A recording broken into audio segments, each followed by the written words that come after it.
masuk UT itu mudah, tetapi ada yang bilang keluar UT itu susah.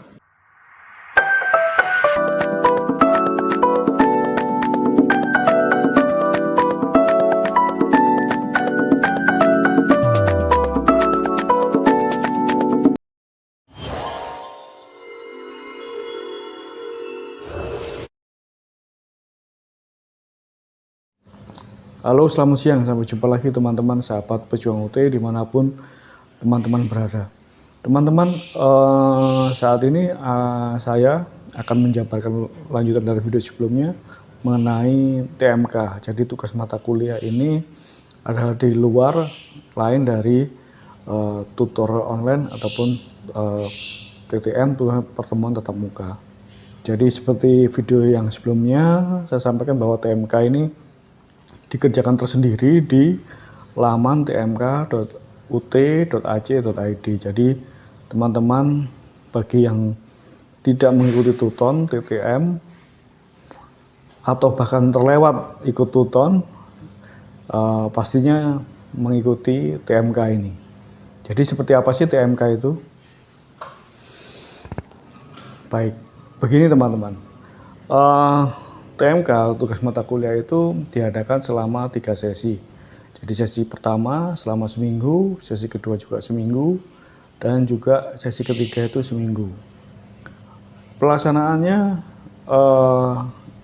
sesi pertama dilaksanakan seminggu, kemudian libur seminggu, kemudian sesi kedua pelaksanaan 1 minggu, terus kemudian libur seminggu, terus sesi ketiga sudah selesai. Baru kemudian kita menunggu untuk UAS ya. Nah, mengenai bobot nilai TMK ini sejauh yang saya tahu, TMK ini bobotnya hampir sama dengan tuton ya, 30% kalau nggak salah. Jadi bobotnya 30% dan ini juga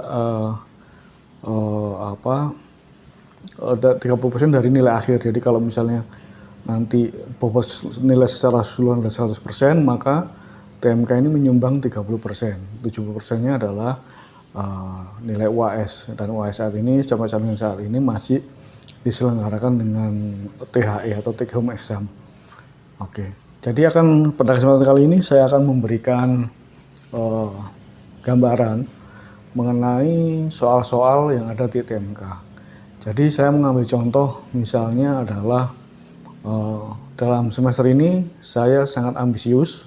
Saya mengambil 8 mata kuliah teman-teman. Dan saya kaget ya. Jadi mungkin saya sendiri juga buru-buru pengen selesai saja sih. Jadi selama 3 semester itu saya menjalani juga 7 mata kuliah.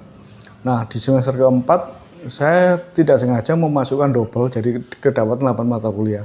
Saya coba dan ternyata kok hasilnya lumayan memuaskan ya bagi saya.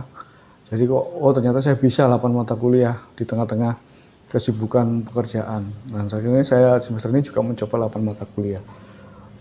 Semoga ya menginspirasi atau juga membuat semangat teman-teman bahwa sebenarnya mata kuliah maksimum 8 mata kuliah ini atau 24 SKS maksimum itu bisa kita laksanakan. Baik, saya akan kembali ke contoh soal untuk TMK. Misalnya dalam hal ini adalah mata kuliah tindak pidana ekonomi misalnya. Dalam soal di TMK ini yang baru pertama kali saya ikuti di sini, itu kita pertama kali akses di tmk.ut.ac.id. Dari situ kita login menggunakan nomor mahasiswa kita. Kemudian passwordnya adalah tanggal lahir kita dengan format dd/mm/yyyy. Jadi misalnya 01/01/1977 kalau Anda lahir di tanggal 1 Januari tahun 1977. Begitu, dan itu baru bisa diakses pada saat kick off TMK dimulai. Sepanjang teman-teman masuk di waktu atau di luar waktu TMK sebelumnya misalnya, itu tidak akan bisa masuk atau login ke website itu. Baik, pertama apa saja yang ada di website itu? Pertama kita akan melihat jadwal atau informasi kalender akademiknya, pelaksanaan TMK, terus kemudian ada pelaksanaan, di situ ada unduh soal dan unggah buku jawaban soalnya. Jadi seperti itu. Nah, pertama kali teman akan unduh. Nah, setelah kita mengunduh, baru kita kerjakan. Kita ketik dalam Word, kemudian kita upload jawabannya dalam bentuk PDF. Jadi hasil ketikan kita di Word tadi kita save as ke PDF, baru kemudian akan akan dapat ya ininya format PDF-nya kita upload, dan itu akan memenuhi kualifikasi yang diperbolehkan oleh di sini oleh UT. Jadi kembali ke contoh soal tadi, misalnya adalah tindak pidana ekonomi. Dalam hal ini misalnya ada kejahatan yang dilakukan oleh seseorang. Contoh soal itu biasanya ada 3 soal. Dan saya dari 8 mata kuliah yang saya ikuti semuanya 3 soal. Namun ada beberapa mata kuliah yang dari 3 soal itu beranak. Ada nomor 1 misalnya ABC, 2 ABC, 3 ABC, jadinya 9 soal. Ya seperti itu. Tapi ada juga yang murni 1, 2, 3 itu hanya satu soal, 2, 3 soal. Tapi ada yang kasusnya sama dibikin 1, 2, 3 gitu ya. Seperti itu. Dan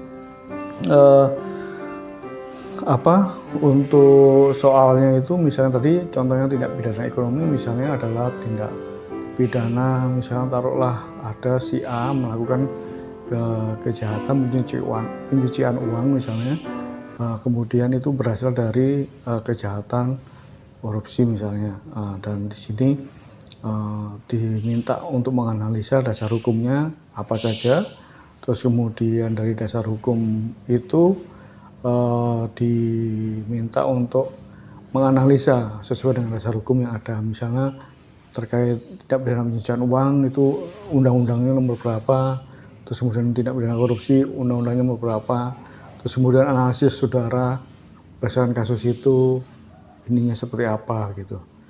Dan yang saya sampaikan kepada teman-teman, jangan sampai untuk tidak melampirkan referensi. Jadi referensi itu perlu untuk setelah kita menjawab di halaman terakhir jawaban kita itu dituliskan untuk referensi dari jawaban kita.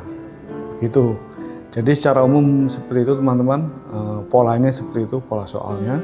Jadi unduh soal, kerjakan di Word, kemudian save as ke PDF, di-upload, dan sudah selesai untuk pelaksanaan